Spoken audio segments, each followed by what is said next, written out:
ကျွန်တော်ရဲ့ဘဝအသက်တာထဲမှာမကြုံကျင်တဲ့အခြေအနေတွေလည်းကြုံရပါတယ်ခါလျံခါသီးတဲ့အခြေအနေတွေလည်းကြုံရတယ်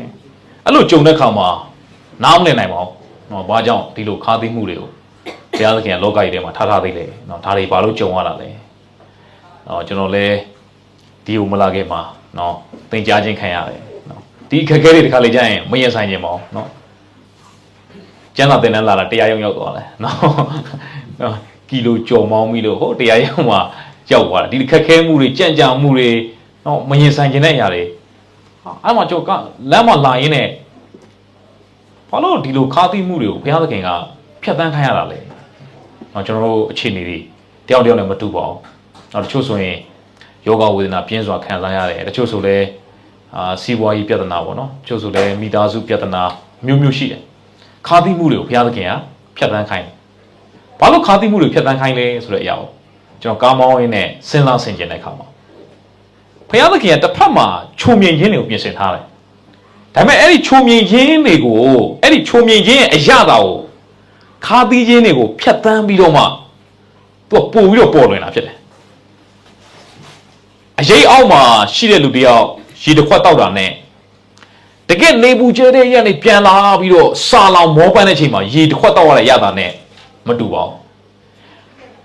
ပြင်းပြတဲ့နေပူကိုဖြတ်သန်းပြီးတော့အင်မတန်မှမောပန်းနွမ်းနေတဲ့အချိန်မှာအဲ့ဒီရေတစ်ခွက်ကတိတ်ရတာရှိတာပဲအဲအကုန်ခန်းထဲမှာနေတဲ့လူတယောက်ကအဲ့ဒီရေတစ်ခွက်တောက်သူ့တဘာမှမထူကြအောင်ရေတစ်ခွက်ပဲအဲ့ဒီခါးသီးမှုပူလောင်မှုတွေကိုဖျက်ဆီးလာတဲ့ခါမှာတော့အဲ့ဒီဘုရားပြင်ဆင်ထားတဲ့ခြုံမြင်ခြင်းအရာကပို့ပြီးတော့ပေါ်လွင်သွားစေတယ်။ဒါကြောင့်ဘဝအသက်တာထဲမှာဘုရားသခင်ခါးသီးမှုတွေကိုဖျက်ဆီးခိုင်းတယ်ဆိုတာကတစ်ဖက်မှာသူကြီးမားတဲ့ကောင်းကြီးမင်္ဂလာကိုကျွန်တော်တို့ကပြင်ဆင်ထားတယ်။အဲ့ဒီကောင်းကြီးရဲ့အရာပါဘုရားသခင်ကပြည့်ပြည့်ဝဝခံစားစေခြင်းတော့ကြောင့်ဖြစ်တယ်။ဒါကြောင့်မို့ကျွန်တော်ဘာဖျက်ဆီးခိုင်းလဲဆိုတော့ခါးသီးတဲ့ຢာတွေကိုဖျက်ဆီးခိုင်းတယ်။ကျွန်တော်ဒီဇင်ဘာလကိုဘယ်လိုခေါ်ဆိုတော့ sweet ဒီဇင်ဘာလို့ခေါ်တယ်။တကယ်တော့ sweet ဖြစ်ရဲ့လား။နော်တကယ်တော့ချုံမြင်ရဲ့လား။တကယ်ရှုလာတဲ့အချိန်မှာခါးသီးခြင်းတွေဖြစ်သွားတယ်တကယ်ခါးသီးခြင်းတွေဖြစ်သွားတယ်ဟီရိုမင်းကြီးကမင်းလောင်းပုံမယ်လို့ကြားပြီးတဲ့ခါမှာသူနန်းတော်ကိုရောက်လာတဲ့အရှိပြီကပညာရှိ၃ပေါင်းသူမှားလိုက်တယ်တော့ရှာပါတဲ့တကယ်လို့တွေ့ရင်မလုပ်ပါနဲ့ပြန်လာခဲ့ပါတဲ့ကျွန်တော်လည်းဖူးရအောင်တဲ့တကယ်လို့သူဖူးချင်တာမဟုတ်ဘူးသူ့နေရာလူမဲ့မင်းလောင်းကိုသူဘာလုပ်ချင်တာလဲတိုက်ချင်တာသူ့ယာတို့ကိုဘယ်သူမှမဝေးချင်ဘူးနော်သူပဲအုပ်ချုပ်ချင်တယ်သူပဲကြီးစိုးချင်တယ်အဲ့တော့သူ့နေရာမှာတက်လာမဲ့မင်းလောင်းပေါ့ပဲဆိုတော့သူလုံးဝလက်မခံနိုင်ပြန်လာခဲ့ပါပညာရှိတွေကျွန်တော်လည်းဖူးချင်တယ်စကားချွတ်ချိုလေးနဲ့ပြောတာတကယ်တော့မဟုတ်ပါဘူးအဲ့ဒီပညာရှိတွေကိုလည်းဘုရားသခင်ကအိမ်မက်ဗျာဒိတ်အားဖြင့်မင်းတို့လာလန်းတိုင်းမပြန်နဲ့တဲ့အခြားသောလမ်းတွေပြန်သွားပါနန်းတော်ကိုပြန်ခိုင်းတော့ပဲတခြားသောလမ်းတွေပြန်ခိုင်းတယ်ပညာရှိတွေကလှည့်စားပြီးတော့နန်းတော်ကိုပြန်မလာတဲ့အကြောင်းကိုဟေရိုမင်းကြီးကသိလဲသိရောယူဒာပြည်ကစပြီးတော့ဂျေလက်မှာရှိတဲ့နှစ်နှစ်အောက်ကလေးယောက်ျားလေးမှန်တယ်များအကုန်မလုပ်ခိုင်းတယ်တပြည့်ယာမအရက်၌သဲစွာသောငိုကြွေးခြင်းမိတမ်းခြင်းဖြစ်တယ်ငိုကြလားတဲ့အမေတွေကဟာဒီကလေးတွေကဘာအပြစ်ရှိလို့လဲနှစ်နှစ်အောက်ကလေးဆိုတော့တော်တော်ချစ်စရာကောင်းပါဗျာနော်တကယ်ကိုနှုတ်ဆိုတဲ့အရွယ်ချစ်စရာကောင်းတဲ့အရွယ်အဲ့ဒါအသက်ခံရတာဘယ်သူလာတဲ့ချိန်မှာလဲသခင်ရှုလာတဲ့ချိန်မှာလောကကြီးကိုခြုံမြင်တဲ့တကယ်ဝမ်းမြောက်စရာကယ်တင်ခြင်းကိုပေးမဲ့အချိန်မှာခါးပြီးခြင်းဖြစ်သွားတယ်ဟာဘလို့လို့ဆွေဒီစင်မှာဖြစ်မှာလဲအဲ့ဒီအချိန်မှာရှိတဲ့လူတွေအားလုံးကဆွေဒီစင်မှာပဲလို့ပြောရင်တော့အဲ့ကလူတွေလက်ခံနိုင်မှာမဟုတ်ပါဘူး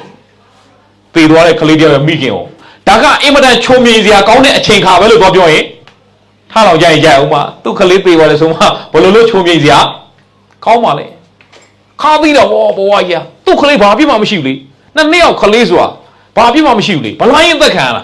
တွေးချောင်းစီးတာဒါကြောင့်မို့သခင်ရှုကငြိမ်သက်ခြင်းရဲ့အရှင်ဖြစ်တယ်အဲ့ဒီငြိမ်သက်ခြင်းရဲ့အရှင်လာတဲ့အချိန်မှာကဘာကြီးပေါ်မှာငြိမ်သက်ခြင်းကင်းမဲ့သွားရောက်ရခတ်သွားတာဟာအိုကြီးဟစ်ကျဲရောမစစ်သားတဲ့အကုန်တအိမ်တက်တအိမ်စင်းနှစ်နှစ်ယောက်ကလေးအကုန်ဆွတ်ထုတ်ယောက်ျားလေးမှရင်တက်ပြည့်ဟာအမေတွေကအော်ရောင်မလုံးကြပါနဲ့ကျွန်တော်မျက်လုံးထဲမှာမြင်အောင်ကြည့်တယ်ဟာ ရင်ကွဲတာကြမှာပဲရင်ကွဲပတ်လက်ပဲငိုယိုအော်ဟစ်တန်နေနဲ့စူညာပွက်လို့ရိုက်သွားမှာအဲ့ဒီညတော့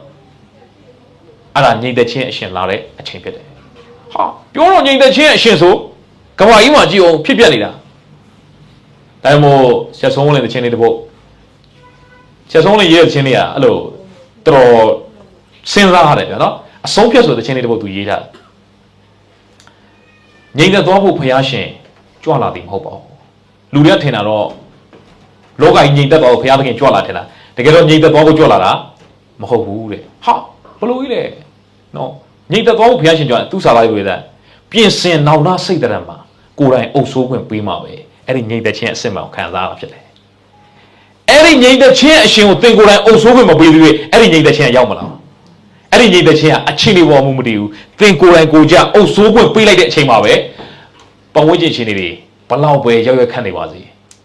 ဘလို့ပဲဖြစ်နေပါစေသင်ထဲမှာဘာဖြစ်နေလဲငြိမ်သက်အဲ့ဒီအရှင်အုပ်ဆိုးတော့မှအဲ့ဒီငြိမ်သက်ခြင်းကရတာဘာလို့ကဘာကြီးကငြိမ်သက်ခြင်းမရှိတာလဲအဲ့ဒီအရှင်ကိုအုပ်ဆိုးခွင့်မပေးဘူးနေရာမပေးဘူးအဲ့ဒီရှင်မအုပ်ဆိုးသွေးရတော့ငြိမ်သက်ခြင်းကရှိမှာမဟုတ်ဘူးဘယ်နေရာမှာမှငြိမ်သက်ခြင်းသွားမရှာပါနဲ့မရှိဘူးငြိမ်သက်ခြင်းရဲ့အစစ်မှန်ကသခင်ယေရှုပဲအဲ့ဒီသခင်ယေရှုကသင်ရဲ့အသက်တာကိုအုပ်ဆိုးမယ်ဆိုရင်တော့နိုင်ငံရေးလူမှုရေးစီးပွားရေးဘလို့ပဲအခြေအနေရှိပါစေ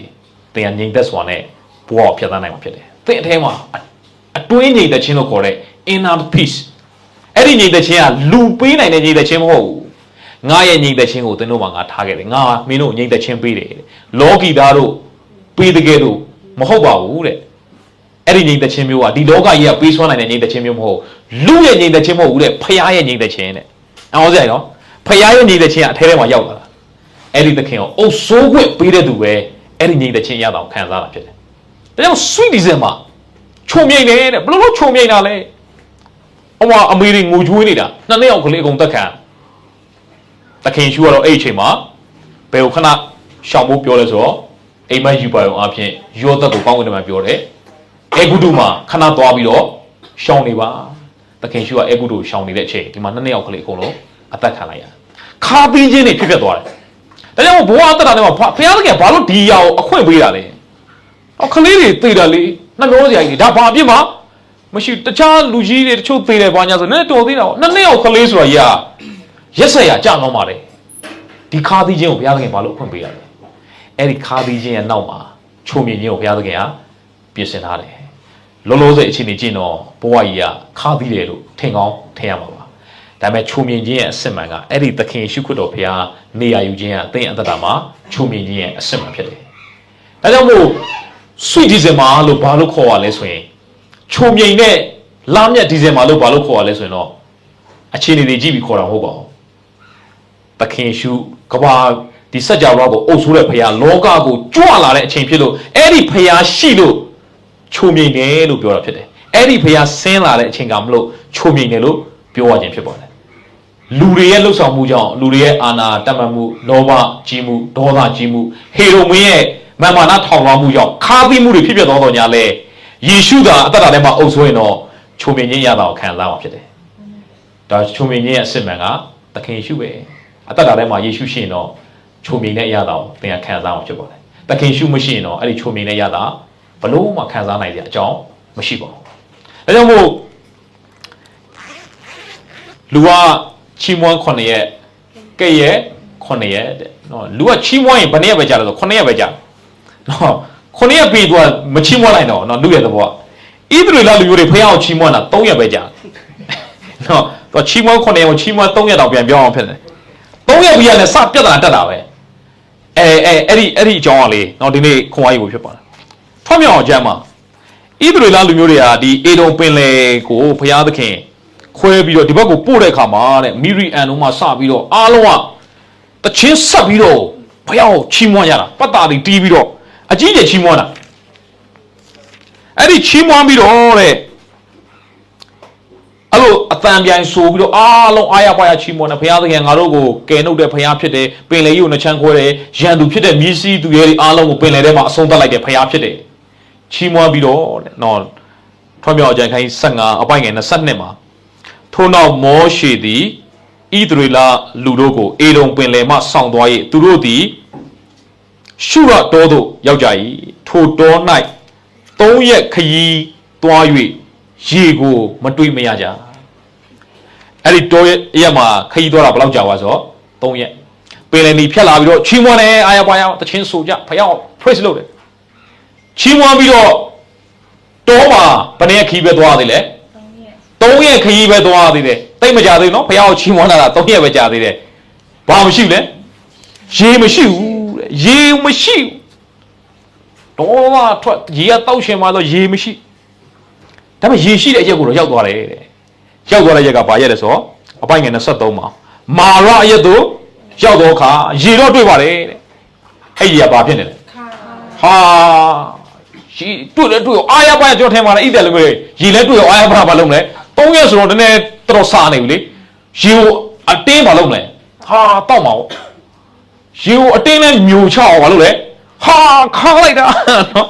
နော်ရေစားပါတယ်ဆိုမှတောက်တဲ့ရေရောက်ပြီလေအာရပါရတောက်ဝဲကြံမှခါသီးလို့လေဒေါမထွက်တာပေါ့နော်တွေးလဲတွေးရေတွေးပြန်လို့လဲတွေးတဲ့ရေခါလောမယ်အဲကြောင့်မာရရေဒီခါတော့ကြောင့်မတောက်နိုင်ကြဖွာအားလုံးထွေးထုတ်ကြတယ်ဘလို့မှမတောက်နိုင်ထို့ကြောင့်ထိုရက်ကိုမာရဟုသမုတ်ကြ၏ခါတဲ့ခါမှာသူတို့ဘာလုပ်တယ်မှလဲအပိုင်ငယ်24မှာလူများတို့သည်မောရှေကိုအပြစ်တင်၍မြည်တမ်းလျက်အဘယ်သို့တောက်ရပါမည်နည်းဟုဆိုကြ၏အမောရှေဒီမှာရေလောက်ခါလားဘလို့တောက်မှာငါတို့ဒီတိုင်းပဲပြေးရမှာလားနော်ရေမရှိပဲဒီရက်မှာငါတို့ဘလို့အသက်ရှင်ရမလဲမောရှေကိုအကြီးကြီးအပြစ်တင်တာနော်ဖယားသခင်လည်းအပြစ်တင်မောရှေကိုလည်းအပြစ်တင်ဣသရေလလူမျိုးတွေချီးမွမ်းတာဘယ်လောက်ပဲကြာပါလဲ3 ရက်ပဲကြာပါတယ်နော်ဇကဘောကကြတော့ချီးမွမ်း9 ရက်ကဲ9 ရက်နော်တော်တော်9 ရက်မကြာ9 ရက်မခံအောင်ဗျ3 ရက်ပဲ3 ရက်ပဲနော်3 ရက်ချီးမွမ်းပြီးလဲပြီးတော့အစင်လည်းမပြေပါဘူးလေ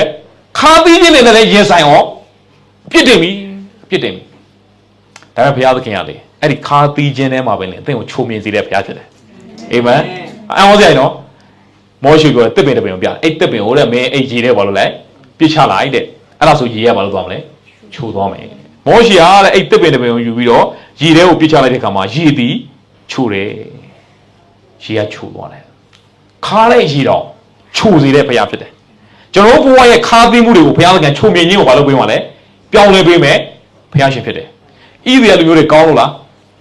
ဘုရားပေါ်မှာသိယုံကြည်နိုင်လို့လားဘာမှမကောင်းတော့3 ရက်ပဲချီးမွမ်းတာခံတယ်ဘာမှမကောင်း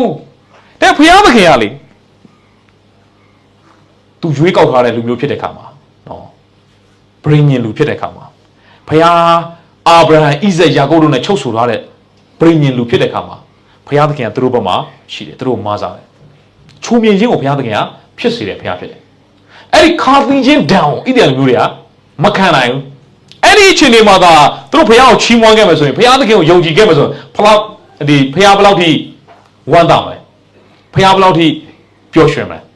ဒါပေမဲ့သူတို့ကဘာလုပ်လဲညီးတွားမိတမ်းပြီးတော့အော်ဟစ်တယ်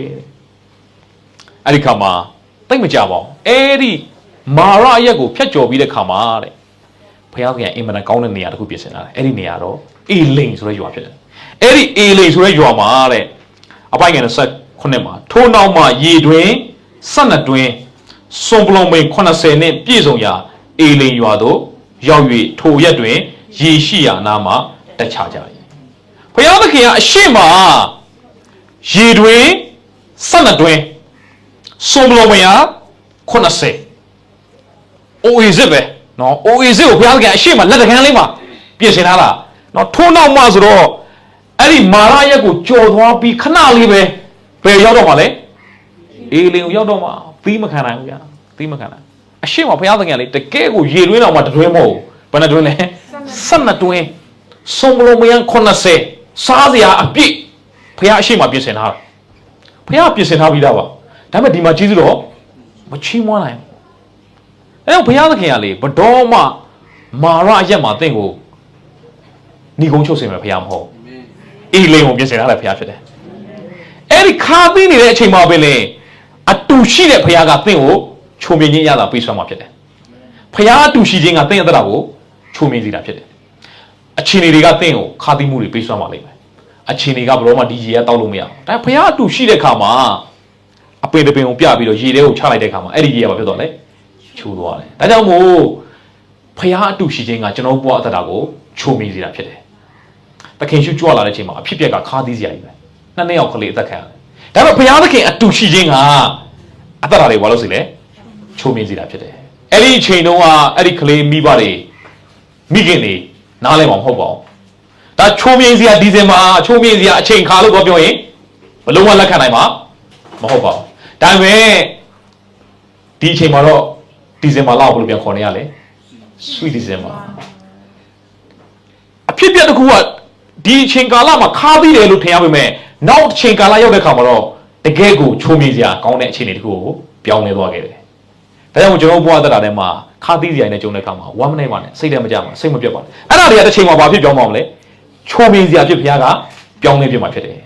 ငကိုယ်လုံးကကျွန်တော်တို့သခင်ရှုအသေးခံတဲ့အချိန်မှာအဲ့ဒီအသေးခံတဲ့နေ့ကတကယ်ကိုသခင်ရှုအတွက်ဝမ်းနည်းစရာနေ့ဖြစ်တယ်တပည့်တော်တွေဆွန့်ပစ်သွားတယ်ကြောက်ဖို့နဲ့ရိုက်ခံရတယ်ဇရွေးနဲ့ထွေးခံရတယ်တော့သူ့ကိုရစရာမရှိဘူးဖျားဖြစ်လျက်နဲ့ပါရိုက်ခံရတယ်တုံးနဲ့ရိုက်ခံရတယ်နောက်ဆုံးတန်နဲ့ရိုက်ပြီးတော့လောဝါကိုင်းမှာအသက်ခံရတယ်မေရိုမာရီဆိုနှလုံးကြည်ကွဲတော့အဲ့ဒီချိန်တွေမှာဒီနေ့ကတကယ်ကိုကြီးမြတ်တဲ့နေ့မဟာတောက်ကြနေလို့ပြောကြည့်ဘယ်သူမှလက်ခံနိုင်မှာဟိုမေရိုမာရီပြောကြည့်လေဒီနေ့ကအရန်ထူးမြတ်တဲ့နေ့တော့လက်မခံနိုင်ဘူးကြည်ကွဲတာဟိုမှာသခင်ရှုရဲ့အဖြစ်ပြောက်ကြည့်ပြီးတော့ယောဟန်တော့ပြောတပည့်တော်ယောဟန်တော့ဒီနေ့ကတကယ်ကိုကောင်းတဲ့နေ့တော့ပြောလက်ခံနိုင်လားမကောင်းပါဘူးတော်တော်ဆိုးတဲ့နေ့အဲ့ဒီနေ့က Black Friday ပဲဖြစ်ရဒါပေမဲ့အဲ့ဒီနေ့ကိုအခုဘယ်လိုခေါ်လဲ Good Friday ဒီနေ့ကအဲ့ဒီနေ့ကတကယ်ကိုကြီးမြတ်တဲ့တလောကလုံးကိုကယ်တင်ခြင်းပေးတဲ့ Good Friday ဖြစ်သွားတယ်ဒါကြောင့်ဘုရားသခင်ကလေဘယ်ရာပဲလုပ်လို့တတင်ငါ့ကိုမကြည့်ဘူးထာဝရကိုကြည့်တယ်ဘုရားဖြစ်တယ်လူကဘာကိုပဲကြည့်တယ်တတင်ကခက်ခဲမှုခါးသီးမှုတွေပဲလူကအာယုံဆိုင်တာဘုရားသခင်ကဟောထာဝရကာလကိုဘာလို့လဲအာယုံဆိုင်တာဖြစ်တယ်တတင်ကမှဟုတ်တယ်ကရာနီလန်ခက်ခဲကောင်းခက်ခဲမယ်ဒါပေမဲ့ထာဝရအသက်ကိုလူတိုင်းရစေဖို့ဖြစ်တယ်ဒါကြောင့်မို့အဲ့ဒီခက်ခဲခဲ့တဲ့တတင်ကတောက်ကြနေသည်စိုးသွမ်းပြီးတော့အင်မတန်မှခက်ခဲကြမ်းတမ်းခဲ့တဲ့ကရာနီလန်ကိုရှောက်ရတဲ့တောက်ကြနေသည်အခုတော့ Good Friday ဖြစ်သွားပြီဟိုးတော့သခင်ရှုကြွလာတဲ့အချိန်မှာတကယ်ကိုခါးသီးစရာရင်ဆိုင်ခဲ့ရတဲ့အချိန်ခါသည်အခုတော့ sweet December ဖြစ်သွားပြီချိုးမြင်စရာDecemberဖြစ်တယ်ဒါကြောင့်မို့အေးတယ်လာလူမျိုးတွေမာရအရက်ကိုဖျက်ကျော်ပြီးတိတ်မကြခင်မှာပဲအေလိန်ဆိုတဲ့ရေတွင်းဆက်တွင်းနဲ့ပြည့်တဲ့စုံပလုံးပင်80တဲ့ပြည့်တဲ့နေရာကိုဘုရားသခင်ကပေါက်ထားလဲပြင်ဆင်ထားတယ်ခါးသီးခြင်းဆိုတာဘဝရဲ့အဆုံးသတ်မဟုတ်ပါဘူးအဲ့ဒီခါးသီးခြင်းကိုကြော်ဖြတ်ပြီးတစ်ဖက်မှာဘုရားကချိုမြင်ခြင်းတွေကိုပေါက်ထားလဲပြင်ဆင်ထားတယ်ခါးသီးခြင်းတွေကိုခံစားနေရတဲ့အချိန်မှာပင်လေသင်အသက်တာကိုဘုရားအတူရှိခြင်းကချိုမြင်စေမှာဖြစ်တယ်ဟုတ်တယ်အချိန်တွေကတော့ဘလို့မှချိုမြင်ကြအကြောင်းမရှိပါဘူးဒါပေမဲ့သခင်ရှုတူရှိခြင်းကသင်ကိုချိုမြင်စေတဲ့အရာဖြစ်တယ်ဒါမှမဟုတ်ကျွန်တော်ဘဝသက်တာထဲမှာခါးသီးခြင်းတွေကိုဖြတ်သန်းတာကျေးဇူးတော်ချီးမွမ်းလိုက်ပါကျွန်တော်ဒီဥမလာခင်တစ်ပတ်ကဖတ်အံသွားတယ်အိမ်ညောင်ခါရှိမှာရှော့ဆော့ရတာ4နာရီခွဲဟာဘာလဲဘုရားသခင်ဘာကြောင့်လဲကျမ်းစာသင်တဲ့သွားမှာနော်ဘုရားလို့သွားလို့မှာနော်တခါတည်းကျွန်တော်တို့ထင်တာလေအလိုတော်ဆိုတာကချောမွေ့အစဉ်ပြေနေအလိုတော်လို့ထင်တတ်တယ်ကျွန်တော်တို့ကခက်ခဲသွားရင်တော့ဟာဒါအလိုတော်ဟုတ်မှာဟုတ်ရဲ့လားဘသူယောနာပါလဲယောနာဘသူပါလဲနည်းနည်းလိုက်ရှာလားခက်ခဲသွားရင်ဘုရားလိုတော်မဟုတ်လို့ကျွန်တော်ထင်တာဒီလိုတော့တွက်လို့မရအောင်နော်တခါတည်းဘုရားအလိုတော်နဲ့မညီတဲ့ဟာတွေကလည်းချောမွေ့နေတတ်တယ်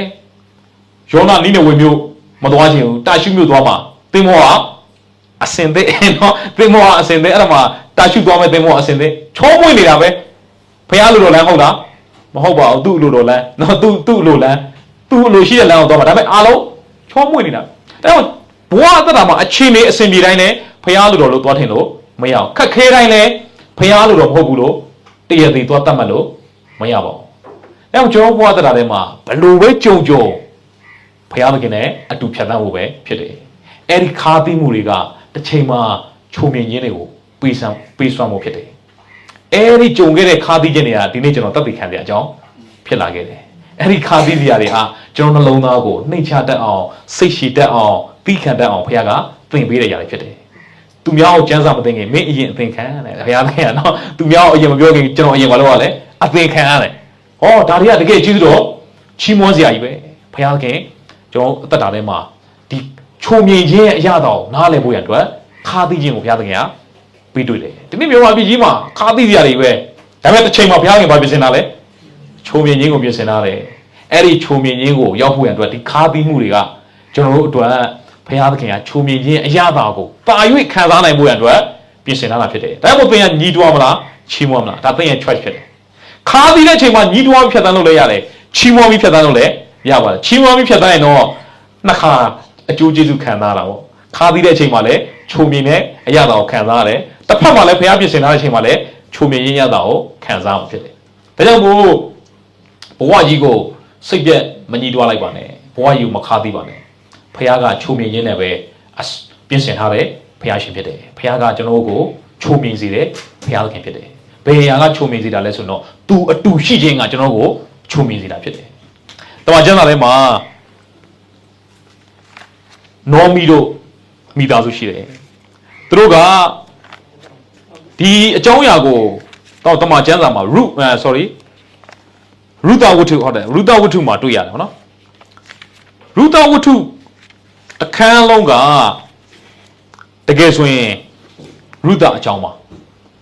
ရုသအကြောင်းရေးထားတယ်တို့ရတွင်ဒီရုသဝတ္ထုရဲ့အဆုံးသတ်ပေါ့ရုသဝတ္ထုရဲ့အဆုံးသတ်ကရုသအကြောင်းနဲ့ပဲအဆုံးသတ်သင့်တယ်လို့ကျွန်တော်ထင်တယ်ဘာလို့ဆိုတော့ရုသအကြောင်းဒါပေမဲ့ရုသဝတ္ထုအခန်းလုံးရဲ့အဓိက main အကြောင်းရင်းကနောမီဖြစ်နေတယ်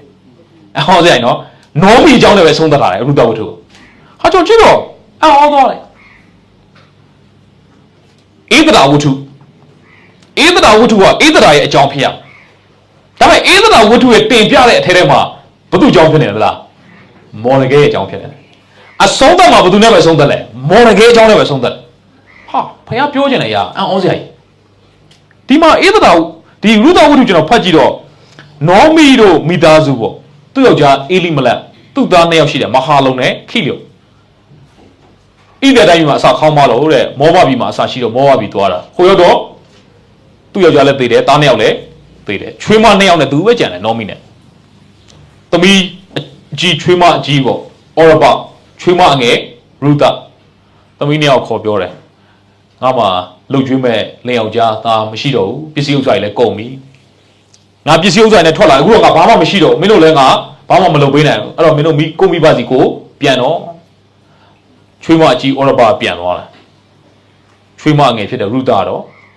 နောမီကိုပြောဆိုကိုတော်သွားလေရအောင်ကျွန်မလိုက်ပါမယ်ကိုတော်အိတ်လေရမှာကျွန်မအိတ်မယ်ကိုတော်ဖျားသည်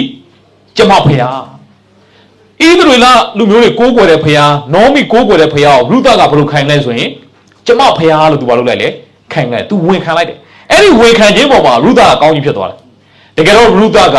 မောဘမျိုးဖြစ်ပါတယ်ရှင်မသက်ခရစ်ဝင်ခန်းကြီး1ကိုဖတ်ကြည့်ရင်သခင်ယေရှုရဲ့မျိုးစဉ်မျိုးရိုးစင်ဆက်စရာကိုရေးထားတယ်အဲ့ဒီထဲမှာထူးခြားတဲ့အမျိုးသမီးတွေပါတယ်ပြည်တစားယာခတ်ပါတယ်ရုသပါတယ်တာမာဆိုတဲ့အမျိုးသမီးပါတယ်ဒီအမျိုးသမီးတွေကသိတ်ကောင်းတဲ့အမျိုးသမီးတွေတော့မဟုတ်ဘူးဒါပေမဲ့အဲ့ဒီအမျိုးသမီးတွေကတကယ်ကိုသခင်ယေရှုကြွလာမဲ့မျိုးဆက်စင်းမှာဂျူးလူမျိုးတွေရဲ့ထုံးစံရအမျိုးသားကိုပဲမှတ်တမ်းတင်တာများတယ်ဒါပေမဲ့ဒီအမျိုးသမီးတို့လုံးဝခြံခဲလို့မရအဓိကအခန်းကဏ္ဍပါနေတယ်ဟာဒီမျိုးသမီးတွေကကြည့်လိုက်ပြန်တော့လေယာခတ်နဲ့အဲ့ဒီ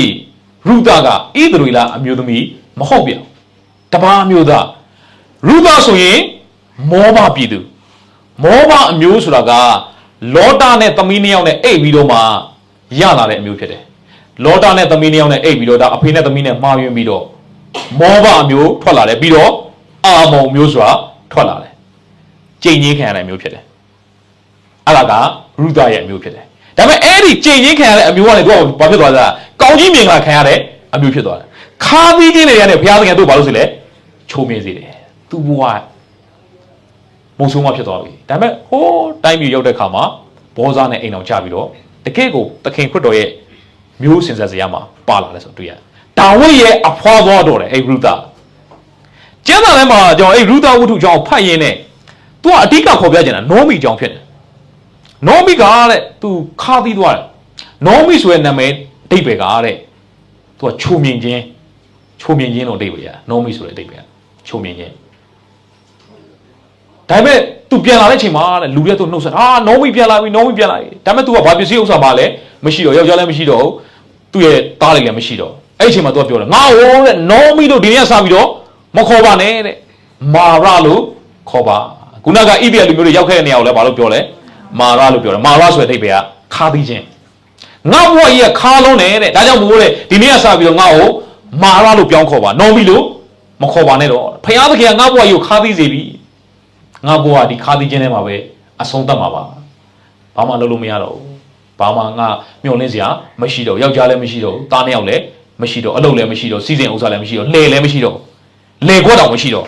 လေခွက်မရှိလို့ပဲသူ့ရဲ့ချွေးမ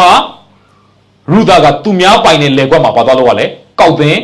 သွားကောက်ဂျူးတွေထုံးစံရကောက်ရရင်အကုန်မရိတ်ကောက်စင်းရဲသားတွေမုတ်ဆိုးမတွေတော့ဘာလို့ထားလဲခြံထားရတယ်သူတို့ကလေမဆိုင်နိုင်တဲ့ကြောင့်အဲ့ဒီကြံခဲ့တဲ့ဟာလေးတွေကောက်အိမ်ပြန်လာပြီးတော့သူတို့ကစဘာစားအဲ့ဒီထုံးစံရှိတာရူဒါကအမတ်တမဲ့ဘယ်မှာသွားကြလဲဆိုဘောဇပိုင်တဲ့လေခွက်မှာသွားကြတာဘောဇတထေးအဲ့ဒီနောမီတို့ ਨੇ ဆွေမျိုးမကင်းဘူးဖြစ်တယ်နောမီမျိုးသားတွေကဆွေမျိုးမကင်းဘူးပြန်လာတော့ရူဒါတပွေ့တပွိုက်ကြီးစမားတွေပါဟာငါသမီးမင်းဘယ်လက်ကွက်မှာသွားကောက်လေဘောဇဆိုတဲ့လူအရင်သဘောကောင်းတာပြောပြဘယ်လေမှာမကောက်နဲ့ငါလေမှာပဲစမားကြံလာကောက်ဖို့ तू ကပြောတယ်အရင်သဘောကောင်းတာဟာဘောဇနာမည်လဲကြောက်ဟာအမနောမီကဖခင်ရဲ့လက်တော် तू သွားတွေ့တယ်တကယ်တော့ငါဘဝခါသေးခြင်းနဲ့အသက်တော်မရှင်ရင်တော့နော်ထမင်းတော်မစားခြင်းတော့နော်ခါလေကြောင်းကြုံတယ်နော်ထမင်းတော်မစားခြင်းတော့အသက်တော်မရှူခြင်းတော့လောကကြီးထဲမှာအသက်ရှင်ရတာဘာအဓိပ္ပာယ်မှမရှိတော့ဘူးအဲ့ဒီနေ့မှာဖခင်ရဲ့လက်တော်ကိုလည်း तू သွားမြင်အောင်ဟာဖခင်သခင်ကငါတို့ခါသေးခြင်းမှာအဆုံးသက်စေမယ်ဖခင်မဟုတ်ဘူးနောမီကအဲ့ဒီချိန်ကစပြီးသူ့စိတ်ကို तू ပြန်လိုက်တယ်ငါအကောင်းဆုံးဆက်ပြီးတော့အသက်ရှင်မယ်သူ့ရဲ့ချွေးမကိုအဲ့ဒီဘောဇာနဲ့နီးစပ်အောင် तू ကနီးလန်းပေးပြီးတော့အကြံပေးလိုက်အကြံပေးလိုက်တဲ့ခါမှာအဲ့ဒီဘောဇာကရူတာကိုသိမ့်ပိုက်တဲ့ခါမှာသားတယောက်မွေးလာတယ်အဲ့ဒီသားနာမည်ကအောဘတ်လို့ခေါ်တယ်အောဘတ်ရဲ့သားယေရှဲရဲ့သားဒါဝေဟာအံ့ဩစရာကြီးနောမီကသူ့ကိုယ်သူဘောပေါက်သွားတယ်ဖယားသခင်ကအလုံးလောက်ဆဲရှိတယ်ဖယားသခင်ငါတို့ကိုမဆာဆဲရှိတယ်ငါထင်တာဖယားငါတို့ကိုမမဆာတော့ဘူးထင်တာမဆာဆဲရှိတယ်ငါနာမည်ကိုပြောင်းချင်တာဖယားသခင်ငါနာမည်ကိုပေးမပြောင်းနောမီကနောမီပဲဒီနေ့ဖယားသခင်အသင်ကိုနောမီလို့ခေါ်နေစေပါဒီနေ့သင်ကိုဘုရားသခင်ချုံမြိန်တဲ့သူလို့ခေါ်နေစေပါအချင်းတွေဘယ်လောက်ပဲခါပါစေဘုရားသခင်ကအလုံးလုံးဆဲရှိနေပါလေဒီခက်ခဲခြင်းတွေမှာဘုရားကအလုံးလုံးနေတယ်ဘုရားအဲ့ဒါကိုသိစေဒါကြောင့်ဝိသဝတ္ထုရဲ့အဆုံးပိုင်းမှာရူဒအကြောင်းနဲ့အဆုံးမသက်ဘူးနောမီအကြောင်းနဲ့အဆုံးသက်တယ်ရူဒဝတ္ထုအဆုံးပိုင်းလေးကြောင့်ဖတ်ကြည့်အောင်ရူဒဝတ္ထုခန်းကြီး၄အပိုင်ငယ်16 18မှာရူဒဝတ္ထုခန်းကြီး၄အပိုင်ငယ်16 18မှာနောမီသည်ထိုသူငယ်ကိုယူ၍ပိုက်ချီလျက်ထိန်းလေ၏အိမ်နီးချင်းမိန်းမတို့ကလည်းနောမီသည်တားယောက်ျားကိုရပြီဟုဆိုလျက်ထိုသူငယ်ကိုအောဘတ်အမည်ဖြင့်မှဲ့ကြ၏အောဘတ်သားကယေရှဲသားကဒါဝိဒ်တည်းနောမီကတဲ့သူ့ရဲ့မြေးလေးအဲ့ဒီရူတာရဲ့ခလေးပေါ့နော်ဒါသူ့မြေးတော်တာပေါ့သူ့မြေးလေးကို तू ကပိုက်ချီထိန်းတယ်အဲ့ဒီအောဘတ်လေးကို तू ထိန်းတဲ့အခါမှာအိမ်နီးချင်းမိန်းမတွေကဘယ်လိုပြောလဲနောမီသည်တားယောက်ျားကိုရပြီဟုဆိုလျက်ထိုသူငယ်ကိုအောဘတ်မိဖြင့်မှဲ့ကြ၏နောမီသည်တားယောက်ျားကိုရပြီတကယ်တော့နောမီကလေးလားနောမီကတားယောက်ျားကိုရပြီလို့ပြောရအောင်နောမီကလေးမှမဟုတ်တာနောမီကသူ့မြီးလေးရတယ်နောမီကမျိုးဆက်ရတယ်ဆိုတော့အခုကနောမီကဘာလဲတားယောက်ျားကိုရတယ်အတိတ်ပဲကျမ်းစာပေါ်ပြောကြတယ်လားနောမီကယောက်ျားလည်းတည်သွားပြီသားနှစ်ယောက်လည်းတည်သွားပြီဒါပေမဲ့သားယောက်ျားကိုသူ့မျိုးဆက်မပြတ်သွားဘူးဘဝကြီးကဘယ်တော့မှခါပြီးခြင်းနဲ့အဆုံးမသက်ဘူးဘုရားသခင်ကချုံမြင်ခြင်းနဲ့ပဲအဆုံးသက်စေတယ်နောမီကသူ့နာမည်ကိုမာရလို့တော့ပြောင်းချင်တာဘာဖြစ်လို့လဲသူ့ဘဝကြီးကခါပြီးလုံးဖြစ်တယ်ဒါပေမဲ့ဘုရားသခင်ကခါပြီးခြင်းနဲ့အဆုံးမသက်ဘူးဘာနဲ့ပဲဆုံးသက်စေလဲချုံမြင်ခြင်းနဲ့ပဲအဆုံးသက်တယ်ဒါကြောင့်မို့နောမီဒီသားယောက်ျားကိုရပြီဆိုပြီးတော့ပတ်ဝန်းကျင်ကလူတွေကခေါ်ရလောက်တဲ့အထီတောင်အဲ့ဒီလိုဖြစ်သွားတယ်တကယ်တော့သူ့ကလေးမဟုတ်ပါဘူးသားယောက်ျားရပြီလို့ပြောအောင်ဒါပေမဲ့ကျမ်းစာဘာလို့အဲ့ဒါကိုရေးထားတာလဲဆိုရင်တော့နောမီရဲ့ဘဝအသက်တာထဲမှာသားယောက်ျားအားလုံးသိသွားပြီးတော့ခါသိတဲ့အဖြစ်နဲ့ဘုရားကအဆုံးမသက်စေဘူးသားယောက်ျားကိုပြန်ရစေတယ်ဆိုတော့ဘုရားဖြစ်တယ်ဆိုတဲ့အကြောင်းကိုဘုရားကသိစေဖို့ဖြစ်တယ်ဒါကြောင့်သင်ရဲ့ဘဝအသက်တာထဲမှာလေဘယ်တော့မှခါသိခြင်းနဲ့ဘုရားကအဆုံးမသက်စေဘူး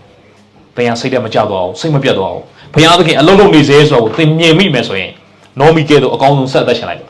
နောမီကဆက်ဆက်ဣသရေလတိုင်းပြည်ရောက်တဲ့ခါမှာတော့ သူအသက်မရှင်ရင်တော့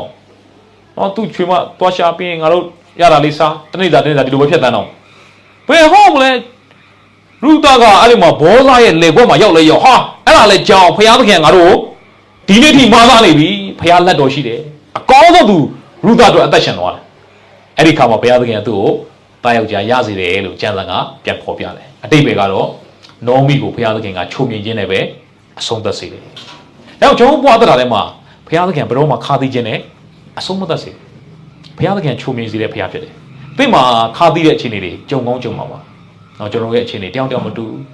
တချို့တွေငွေကြေးပြဿနာရှိမယ်တချို့ကကျန်းမာရေးပြဿနာရှိမယ်မိသားစုပြဿနာရှိမယ်ကျွန်တော်စီးပွားရေးပြဿနာရှိမယ်စိတ်ဓာတ်တွေကြာပြီးတော့အနာဂတ်မှာဘာလို့လုပ်ရမှန်းမသိတဲ့ပြဿနာရှိမယ်အနာဂတ်ပျောက်တယ်တချို့တွေမနက်ကကျွန်တော်ပြောပါလေဖခင်သားသမီးကဘယ်တော့မှအနာဂတ်မပျောက်ဘူးလောကအခြေအနေကြည့်မယ်ဆိုရင်တော့အနာဂတ်ပျောက်ကောင်းပျောက်မယ်ဒါပေမဲ့ကျွန်တော်တို့ကဘယ်တော့မှအနာဂတ်မပျောက်ဘူးဖခင်သခင်အနာဂတ်မှာချုံမြိန်တာတွေပဲပြင်ဆင်ထားတယ်ဖခင်ရှင်ဖြစ်တယ်ခါသီးခြင်းနဲ့ဘယ်တော့မှအဆုံးမသတ်စေသေမင်းရိတ်တော်မူသောဂျိုင်ဝမ်းတို့ဖျက်လျှော့ရတော့လေလို့ပဲကျမ်းစာရေးပါတယ်အဲ့ဒီဂျိုင်ဝမ်းထဲမှာတစ်သက်လုံးနေရမယ်လို့ကျမ်းစာ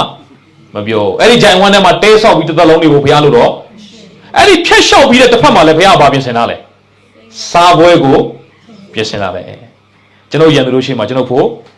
စပွဲကိုခင်းတော်မူ၏ဟိုမှာစားပွဲကပြင်ဆင်ပြီးသားတင်းကိုစောင့်ကြုံနေတာတစ်ဖက်မှာဘုရားအားလုံးလုပ်ပြီးသားဒီသင်မင်းရိတ်သွားမှုတဲ့ခက်ခဲခြင်းကိုပဲသင်မကြည့်ပါနဲ့တစ်ဖက်မှာဘုရားအကောင်းဆုံးဘုရားလည်းပြင်ဆင်ထားတယ်အဲ့ဒီသင်မင်းရိတ်ခက်ခဲတဲ့အခြေအနေမှာလည်းဘုရားကသင်တဲ့လူရှိနေတယ်တဲ့ဟာကြည်စမ်း